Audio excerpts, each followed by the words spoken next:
What's up, summoners? Welcome back to another ProGuides Wild Rift video. My name is Xayah, and today we're bringing you guys more Korean builds for patch 2.1. This video is all about builds that are being used by the most elite of players. So if you want to take advantage of these OP builds, hit that sub button and let's get into it. You're all familiar with this Viking. Olaf claims his rightful throne in the Baron lane, dealing with some of the more popular Baron laners. Throwing axe after axe at his opponents makes him a fearsome foe that you cannot ignore. Once being tagged by an undertow, you best believe that you are in for some trouble. Even after being nerfed, Kennen still proves to be an annoying champion to deal with, but luckily enough, Olaf is able to utterly destroy Kennen in lane, especially if your early game is played properly. To put emphasis on that early game power spike, we're combining Flash with Ignite.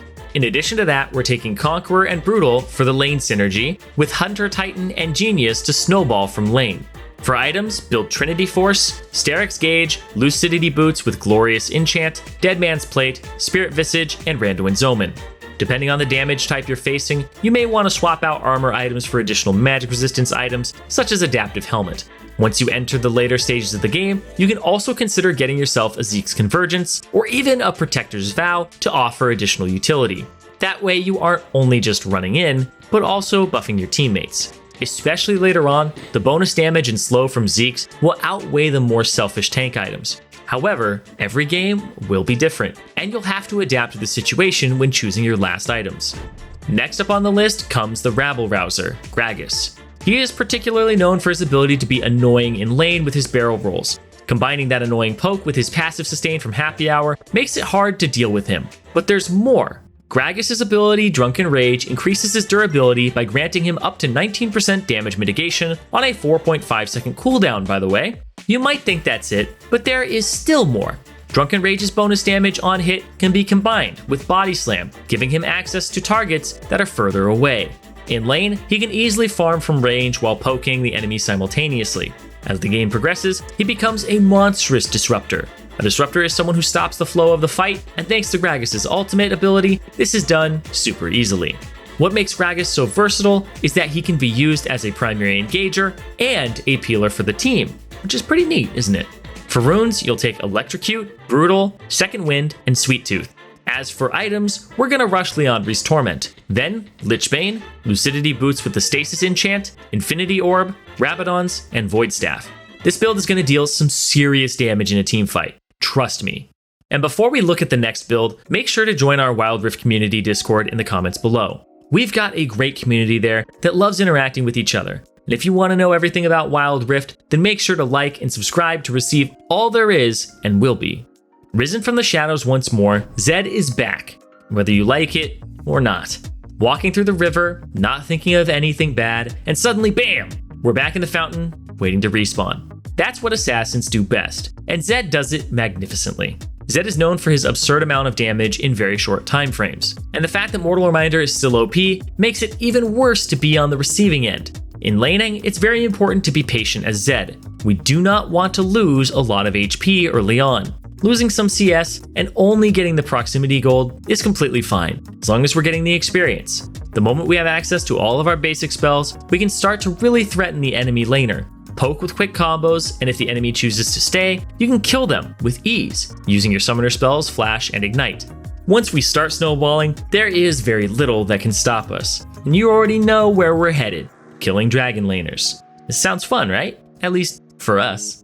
Rune-wise, we're taking Electrocute, Brutal, Hunter Titan, and Genius. For items, you want to get the Duskblade, Mortal Reminder, Black Cleaver, Guardian Angel, and a Death's Dance. The very unusual thing here would be the choice of the Stasis Enchant. As Zed, we're going in to assassinate someone, and having that extra layer of security really helps securing that lead. And speaking of unusual, our next pick, Seraphine, is normally seen on the support role, but can be flexed into the mid lane. Seraphine's power stems from her enormous utility on top of her high damage. In lane, it's super easy for her to keep on farming and scaling, and her ability to beat drop helps her keep enemies at range, whereas Surround Sound makes sure that she stays healthy. Due to her having a very high range, a lot of champions will have trouble actually getting onto her. With this in mind, it is seemingly easy to scale up to a point where you can dictate an entire fight with your ultimate ability. Primary focus of this pick isn't necessarily crushing lane, but scaling to carry team fights. In these team fights, we'll outperform our opposing laner by a lot. The Locket enchantment combined with Surround Sound's double cast makes sure that nobody on our team dies. Making fighting unfun for the enemy sounds fun as well, right? For runes, we'll be taking Electrocute, Brutal, Second Wind, and Pack Hunter. This doesn't only grant us a stronger lane, but also more utility for our teammates in the form of gold. For items, we're going to rush Ludens, Leandries, Lucidity Boots with Locket enchantment, Rabadon's Death Cap, Morellonomicon, and a Void Staff. Carrying a team fight, that is also something our next pick is pretty damn good at. Wukong has been rising in popularity in the jungle and is going strong. We've shown you this pick and a few of his typical clears in the jungle pathing video for patch 2.1. If you want to see what the highest rated Wukong junglers do though, you should most definitely take a look at that video. His jungle clear is decently fast and his ganks are not the best, but they can work.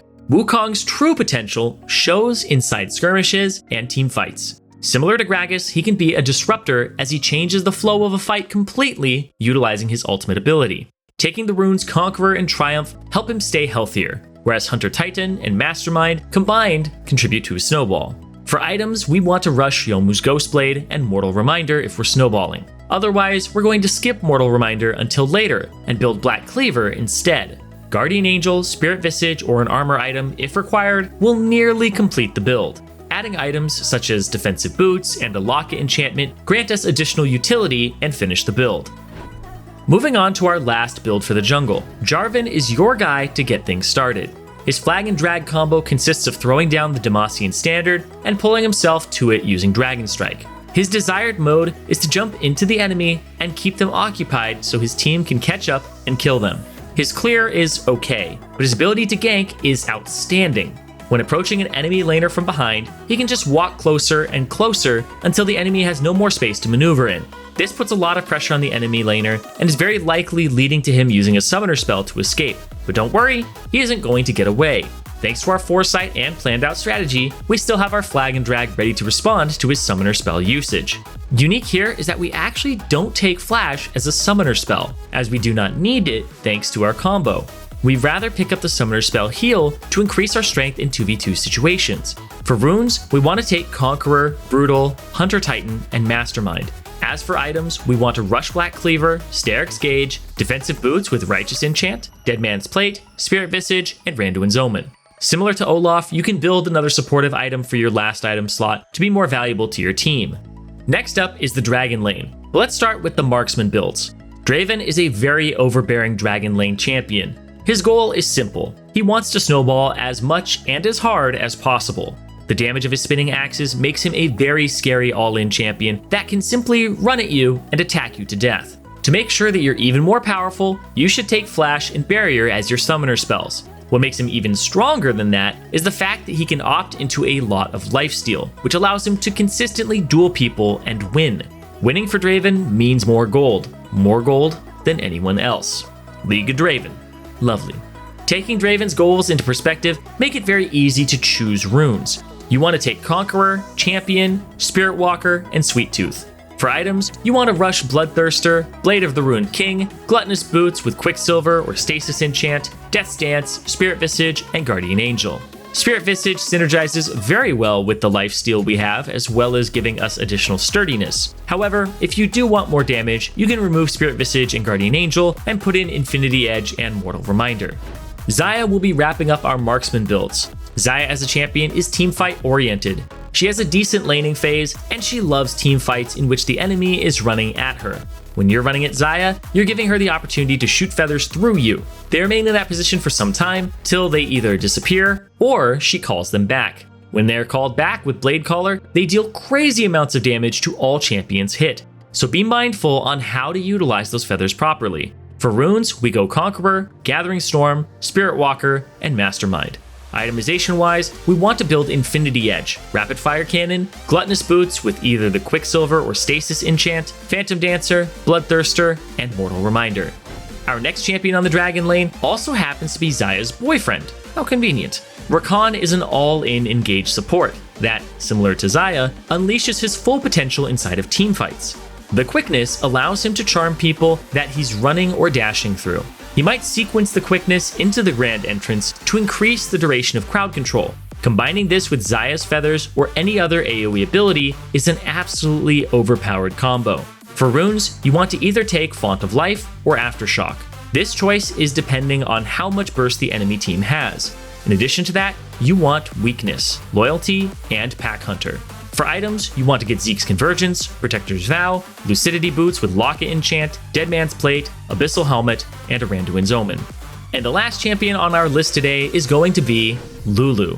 This Yordle mage is known for her ability to peel and empower her teammates. When you see that your teammate has picked a hyper carry, such as Jinx, Lulu might be your go-to pick. With this pick, you'll keep your carry safe from dangerous assassins. Be it your shielding ability or your ultimate ability, you make sure that the enemy has no easy time killing your carries. Also, every time you buff an ally with one of your abilities, you'll also apply Pix, your fairy companion, to him. That buff enhances his auto attacks with additional damage in the form of 3 little bolts that can be blocked by walking in front of them. More than that, she can also place an attack speed and movement speed buff on the floor, which can be picked up by allies. Whenever an enemy happens to pick up that buff, it will simply polymorph them, rendering them unable to use spells and attacks while slowing them by 60 movement speed. For runes, we want Airy, Weakness, Loyalty, and Monoflow Band. Ardent Sensor is our first item, and it synergizes really well with Pix's buff on allies. After Ardent, we want Lucidity Boots with a Locket Enchant, Athene's Unholy Grail, Harmonic Echoes, Protector's Vow, and Zeke's Convergence. If we feel that we need more damage rather than utility, we might also consider rushing Zeke's Convergence. That's going to wrap up another Korean builds for patch 2.1. Hopefully you guys have seen some builds for your champion and are eager to take them into ranked. Thank you guys so much for watching, and make sure to answer our question of the day in the comments below, as well as hitting like and subscribe if you want to see everything Wild Rift for future updates. Oh, and do not forget to join our Wild Rift Discord. We're waiting for you. Do it.